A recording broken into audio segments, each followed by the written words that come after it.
be able to move back and forth. That's an interesting process. Are there others who have questions? Hi, my name is Jennifer. I'm a Chicano Latino Studies and Art major here at Long Beach. And this question is directed for Dr. Benitez. You were talking about the international service learning activities. I was wondering if you anticipate any role for art. Personally, myself, whenever I think of things in my activism, I base it on my art and using that, you know, the tool for social change. And art has historically played a role in raising awareness and consciousness, you know, on both national and global levels. So do you anticipate, you know, any, you know, like the documentaries or exhibitions, you know, anything on that level? Yeah, thanks for the question, Jennifer, and I agree with you 100%. We have it already.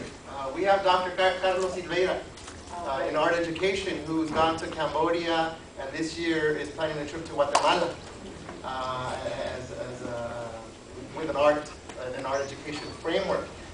We had in December the screening of a documentary that premiered here on our campus that a film crew went with Carlos to Cambodia 2 years ago and documented this international service learning experience. We have a newly created vice presidency position for global engagement on this campus now, who's working very closely. Ken Curtis was the interim. Has the decision been made on permanent? Okay, Ken Curtis was the interim. But he's been working very closely with Carlos.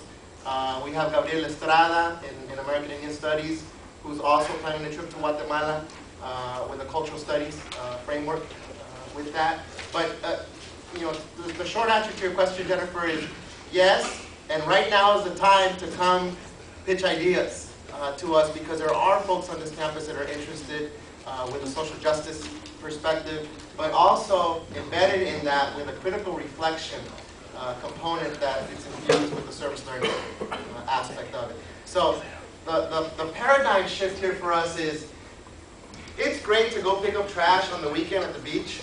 That's fine, but that's volunteerism, right? It's great to be offered extra credit for one of your classes to go do X, Y, and Z. That's great too. But there's a shift here in the way we are learning, right? That's the idea here.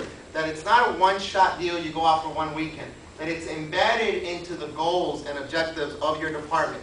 It's embedded into the goals and objectives into a specific class. That a class is designed not with service learning in addition to these books and an exam and these assignments, but as part of, fundamentally part of the objectives and the goals of the class.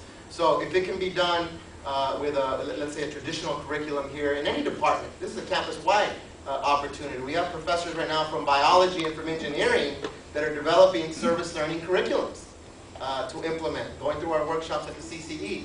So the idea here is that it can work on a campus-wide level, but that it's not something that's seen, oh, I'm going to go to Mexico as part of this class in addition to doing all this stuff. That the class is really based on and infused with that service learning component, right? That it's integrated as an active learning component. And it can be done as well in art. Actually, it is already being done in art.